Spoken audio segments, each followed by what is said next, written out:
അസ്സലാമു അലൈക്കും വറഹ്മത്തുള്ളാഹി വബറകാതുഹു. മൂത്താപ്പ മരിക്കുന്നതായിട്ട് സ്വപ്നം കണ്ടാൽ എന്തായിരിക്കും അതിൻ്റെ വ്യാഖ്യാനം? ആളുകൾ മാറുന്നതനുസരിച്ചിട്ട്, വ്യക്തികൾ മാറുന്നതനുസരിച്ചിട്ട് വ്യാഖ്യാനങ്ങൾ മാറും. അതിന് വേറെ ആരെങ്കിലും മരിക്കുന്നത് കണ്ടാൽ അതിൻ്റെ വ്യാഖ്യാനം മാറും. മക്കൾ മരിക്കുന്നത് കണ്ടാൽ വ്യാഖ്യാനം വേറെയാണ്.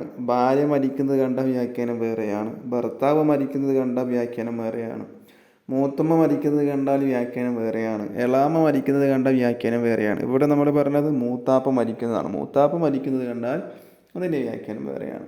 അപ്പോൾ എന്തായിരിക്കും ഇതിൻ്റെ വ്യാഖ്യാനം? ഒരാൾ മൂത്താപ്പ മരിക്കുന്നതായിട്ട് സ്വപ്നം കണ്ടാൽ എന്താണ് അതിൻ്റെ വ്യാഖ്യാനം എന്നുള്ളത് നമുക്ക് നോക്കാം.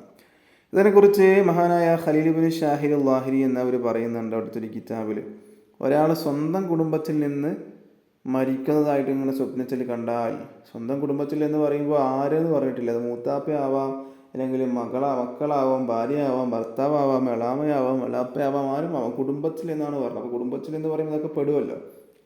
അങ്ങനെ സ്വപ്നം കണ്ടാൽ അതിൻ്റെ വ്യാഖ്യാനം നമുക്ക് കുറവുണ്ടാകുമെന്നാണ്. നമ്മുടെ കാര്യങ്ങളിലൊക്കെ എന്തെങ്കിലും കുറവ് സംഭവിക്കുക, ആ കുറവ് നമുക്കുണ്ടാകും. ഇത് വല്ലാത്തൊരു അവസ്ഥ തന്നെയാണ് അല്ലേ? നമ്മളെ കാര്യങ്ങളിൽ കുറവ് സംഭവിച്ചാൽ നമ്മുടെ ജീവിതം എന്താവും?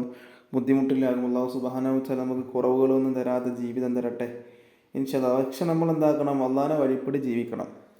ചില ആളുകളുണ്ട്, അള്ളാഹു ഒരുപാട് ഉയർത്തും, സാമ്പത്തികമായിട്ടും ഒക്കെ ഒരുപാട് ഉയർത്തിക്കളഞ്ഞാൽ ചിലപ്പം അള്ളാഹിനെ മറന്ന്, പടച്ചോനെ മറന്ന് ജീവിക്കുന്നവരാണ് നമ്മിൽ പല ആളുകളും, ഭൂരിപക്ഷം ആളുകൾ എന്ന് തന്നെ പറയാം. അല്ലാഹു സുബ്ഹാനഹു വ തആല അങ്ങനെ നമുക്ക് ഉയർച്ച തരികയാണെങ്കിൽ അവനെ വഴിപ്പെട്ട് ജീവിക്കാനുള്ള തൗഫീക്ക് അള്ളാഹു നമുക്ക് തരട്ടെ. അവനെ മറന്നുകൊണ്ടുള്ള ജീവിതം നമുക്ക് തരാതിരിക്കട്ടെ എന്ന് പ്രാർത്ഥിക്കുകയാണ്. കാരണം അങ്ങനെ ഒരുപാട് ആളുകൾ ഇപ്പോൾ ജീവിക്കുന്നുണ്ട്. അതൊക്കെ കാണുമ്പോൾ വല്ലാത്ത സങ്കടമാണ്.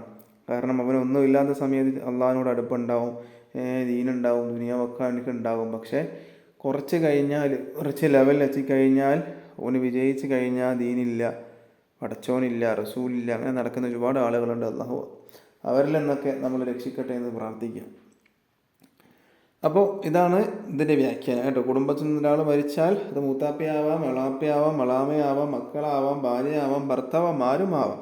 അപ്പം അങ്ങനെ കണ്ടാൽ അതിൻ്റെ വ്യാഖ്യാനമാണ് പറഞ്ഞത് നമുക്ക് കുറവുണ്ടാകും. സാധാരണ സ്വപ്നം അത് യഥാർത്ഥത്തിലൊരു കുറവ് തന്നെയാണല്ലോ, കുടുംബത്തിൽ നിന്ന് ഒരാൾ മരിക്കുക എന്ന് പറയുമ്പോൾ. അപ്പോൾ അത് ജീവിതത്തിലും ഒരു കുറവ് നമുക്കുണ്ടാകുമെന്നാണ് വ്യാഖ്യാനമായിട്ട് പറഞ്ഞു തരുന്നത്. അപ്പോൾ വീഡിയോ ഇഷ്ടപ്പെട്ടാൽ ലൈക്ക് ചെയ്യുക, ഷെയർ ചെയ്യുക. ഇതുപോലത്തെ വീഡിയോസ് ലഭിക്കാനായി ചാനൽ മറക്കാതെ സബ്സ്ക്രൈബ് ചെയ്യുക. ഇൻഷാ അല്ലാഹ് വീണ്ടും കാണാം. അസ്സലാമു അലൈക്കും വറഹ്മത്തുള്ളാഹി വബറകാതുഹു.